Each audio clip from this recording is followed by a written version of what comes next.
Oi, meninada do primeiro ano, tudo bem? Aula de redação. Na última aula, a gente viu os gêneros oral e escrito, os gêneros da oralidade e da escrita. Agora a gente vai ver os meios eletrônicos, onde nós podemos usar esses dois gêneros, o tanto da oralidade quanto da escrita. E eu queria vocês ali na página 13 da apostila 2, tá bom? Página 13, apostila 2, os gêneros eletrônicos. E a gente vai ver que nós temos 4 passos relacionados à história da comunicação. Porque essa aula que a gente está tendo, por exemplo, é uma aula de comunicação, né? Literatura, redação, gramática, tudo aula de comunicação. E dentro da história da comunicação, a gente vai perceber que nós temos 4 fatos relevantes. O primeiro é quando o ser humano criou a fala. Meio óbvio aí e tal, mas dentro do que a gente estuda academicamente é quando o homem começa a falar, que a gente começa a fazer a comunicação humana. Depois de um certo tempo, não foi assim tão rápido não, mas o homem conseguiu a escrita. É o que a gente passa a chamar de história. Antes da escrita a gente chama de pré-história. E depois o tempo foi passando, os séculos foram passando, até que nós conseguimos, no finalzinho do século XIX, começo do XX, desenvolver um meio de comunicação eletrônico chamado rádio. E alguns anos depois, a gente conseguiu criar a televisão.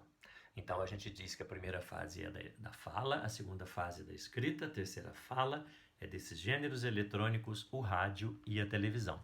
E a quarta fase da história da comunicação são os meios eletrônicos pelos quais nós estamos nos comunicando agora, né? Eu estou com o meu iPhone, você provavelmente está com o seu celular, com o seu tablet, com o seu PC, com o seu notebook, conversando com o seu tio. Então, nós temos 4 fases da comunicação humana: a fala, a escrita, os meios eletrônicos, televisão e rádio, e agora esses meios eletrônicos relacionados à internet. E a gente viu que tem grandes diferenças, né?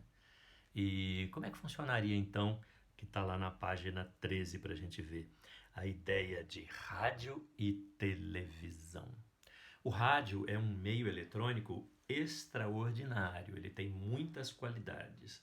Quando foi inventado, e no Brasil em 1922 a gente já tinha rádio, né, as rádios, e você tinha que comprar o aparelho, o rádio, para escutar as notícias, as músicas, então era notícia e entretenimento, serviço público, tudo relacionado a esse novo meio de comunicação.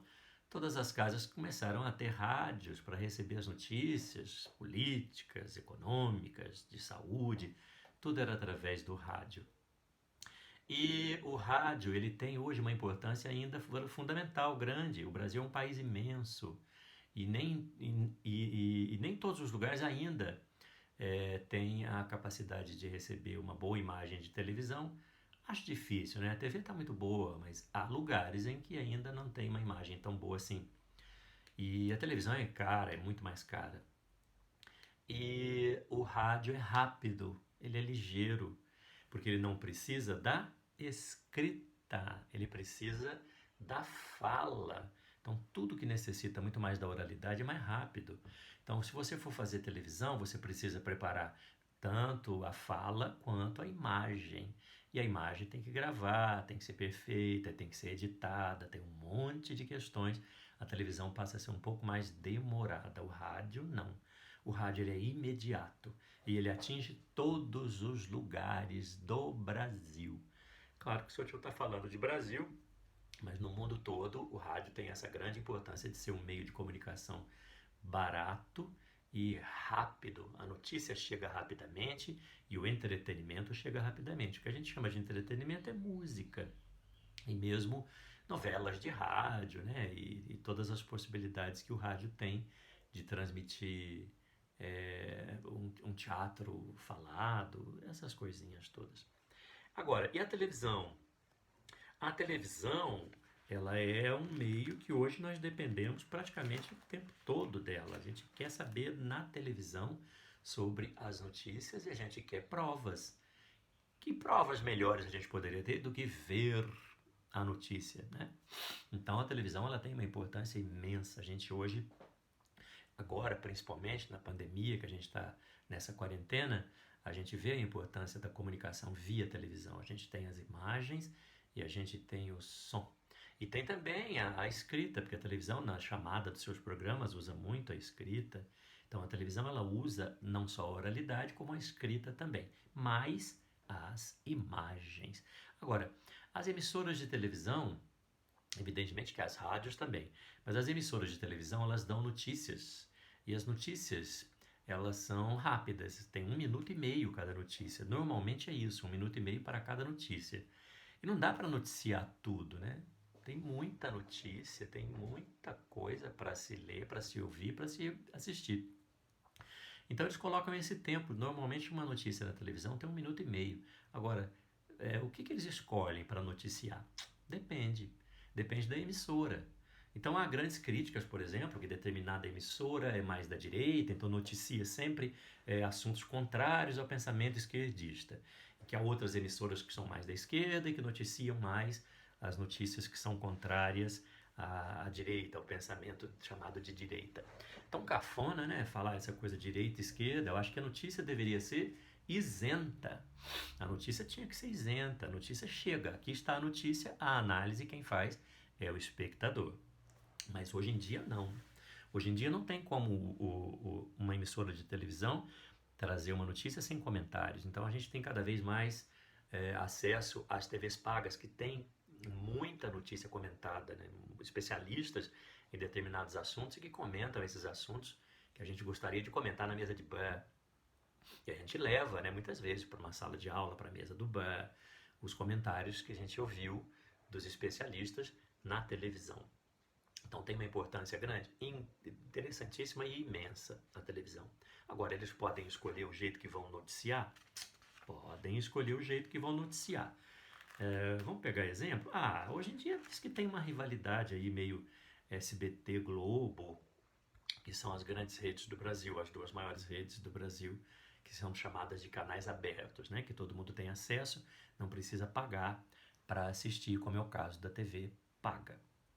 No caso, a Globo e o SBT são duas TVs abertas. E aí dizem que se você assistir a mesma notícia na Globo, ela tem um viés. E a mesma notícia no SBT, ela tem outro viés. Então depende do gosto dos jornalistas, do dono da televisão e da maneira como ele quer noticiar. Tranquilíssimo. Nós temos acesso à Globo? Temos. Temos acesso ao SBT? Temos também. Podemos assistir as duas e tirar a nossa própria conclusão? Podemos. É o ideal que precisa ser feito. Nem lá, nem cá. A gente faz a nossa análise da notícia e vê o que é interessante para nós, né? Então vejam vocês, nós vamos ficar nessas páginas que o seu tio falou para a gente estudar. Tudo isso que eu comentei aqui agora com vocês está bem facinho, sabe? Bem explicado, bem tranquilo. Se você olhar lá na página 13, a gente começa falando dessa história da comunicação. Depois virão alguns textos interessantes, alguns exercícios que vocês já podem ir fazendo, que daqui a pouco eu vou pedir para vocês, para a gente fazer nota do segundo bimestre.